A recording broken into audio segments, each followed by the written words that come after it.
angels. I have another book for us today that goes with our theme for Ocean Week. And this book is called A House for a Hermit Crab. I don't know if you have ever heard of a hermit crab before, but you're going to learn all about it with this book.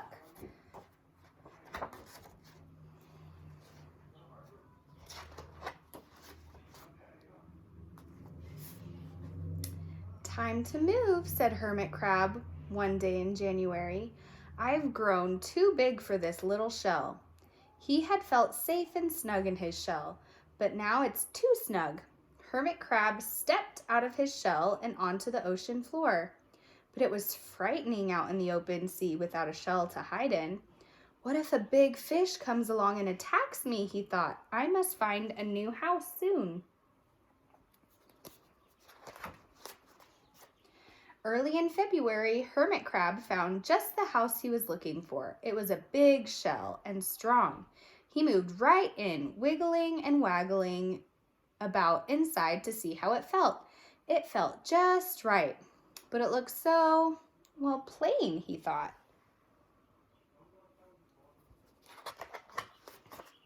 In March, Hermit Crab met some sea anemones. They swayed gently back and forth in the water. How beautiful you are, said Hermit Crab. Would one of you be willing to come and live on my house? It's so plain. It needs you. I'll come, whispered a sea anemone. Gently, Hermit Crab picked it up with his claw and put it on his shell.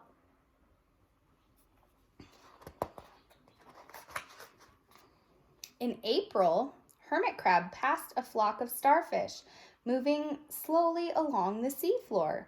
How handsome you are, said Hermit Crab. Would one of you be willing to decorate my house? I would, signaled the little star. Carefully, Hermit Crab picked it up with his claw and put it on his house.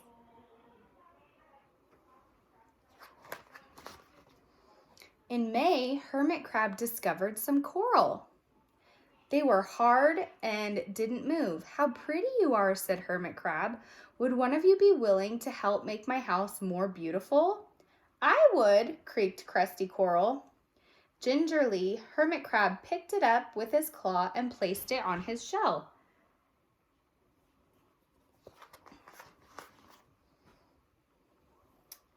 In June, Hermit Crab came to a group of snails crawling over a rock on the ocean floor. They grazed as they went, picking up algae and bits of debris and leaving a neat path behind them. How tidy and hard-working you are, said Hermit Crab. Would one of you be willing to come and help me clean my house?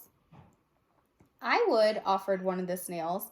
Happily, Hermit Crab picked it up with his claw and placed it on his shell.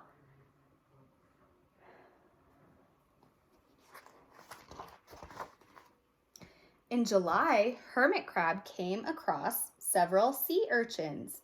They had sharp, prickly needles. How fierce you look, said Hermit Crab.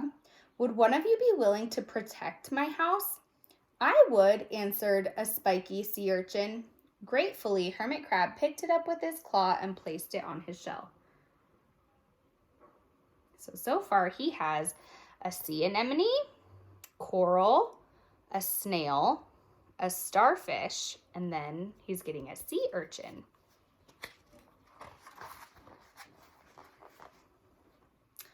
In August, Hermit Crab and his friends wandered into the forest of seaweed. It's so dark here, thought Hermit Crab. How dim it is, murmured a sea anemone. How gloomy it is, whispered Starfish. How murky it is, complained Coral. I can't see, said the snail. It's like nighttime, cried the sea urchin.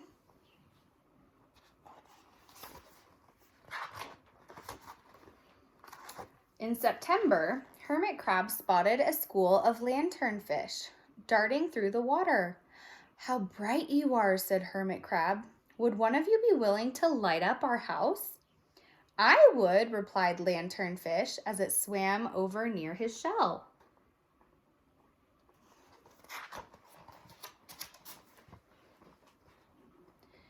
In October, Hermit Crab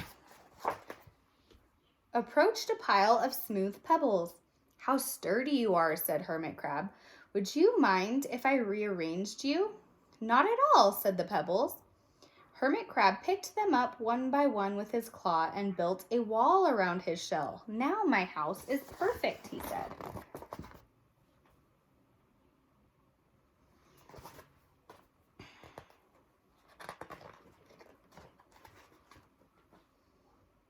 But in November, Hermit Crab felt that his shell seemed a bit too small. Little by little over the year, Hermit Crab had grown. Soon he would have to find another bigger home. But he had come to love his friends, the sea anemone, the starfish, the coral, the sea urchin, the snail, the lanternfish, and even the smooth pebbles. They have been so good to me, thought Hermit Crab. They are like family. How can I ever leave them? Remember, when a hermit crab gets too big for his shell, he has to come out of his shell and find a bigger one. So he would have to leave them all behind. In December, a smaller hermit crab passed by. I have outgrown my shell, she said. Would you know of a place for me? I have outgrown my house too, said the hermit crab. I must move on. You are welcome to live here. But you must promise to be good to my friends. I promise, said the little crab. The following January, Hermit Crab stepped out and the little crab moved in. Couldn't stay in that little shell forever, said Hermit Crab as he waved goodbye. The ocean floor looked wider than he remembered, but Hermit Crab wasn't afraid. Soon he spied a perfect house, a big empty shell. It looked, well, plain, but sponges, barnacles, clownfish, and sand dollars, electric eels. Oh, there's so many possibilities. I can't wait to get started.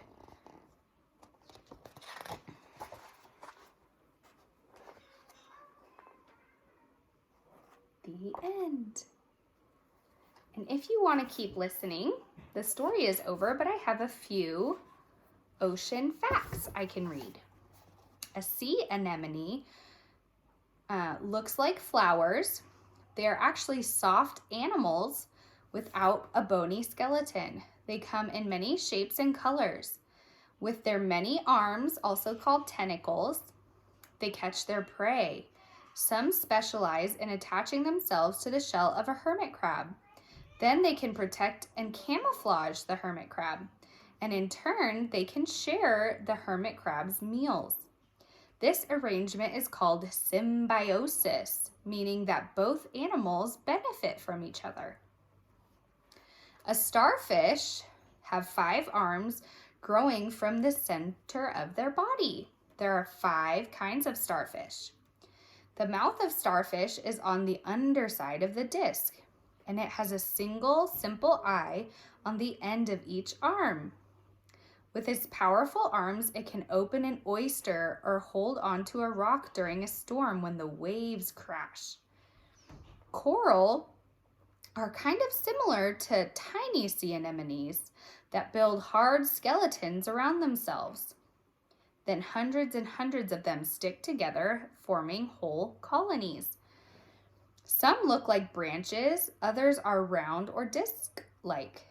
Millions upon millions of them fuse themselves together and build mile-long coral reefs. Some live by themselves. Snails. There are approximately 80,000 species of snails and slugs. Some live on land and others live in the sea or lakes. Some carry a shell or their house on their backs, and others have none. The shells come in many colors and shapes.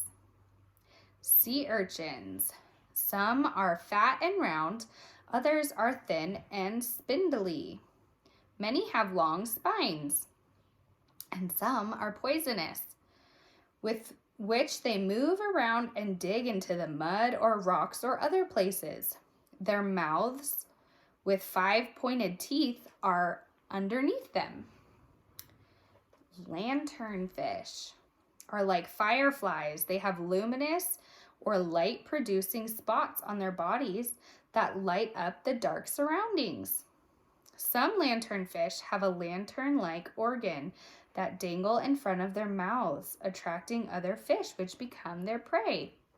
You've probably seen that kind of fish in the movie Finding Nemo. Do you remember that scary fish that had a little like antenna looking thing coming out of his head, and then it had a lit up piece? And Dory said, "Ooh, look at the light." And then the lanternfish went, "Oh." Thank you for listening to my hermit crab story. I hope you guys enjoyed it. Have a good day.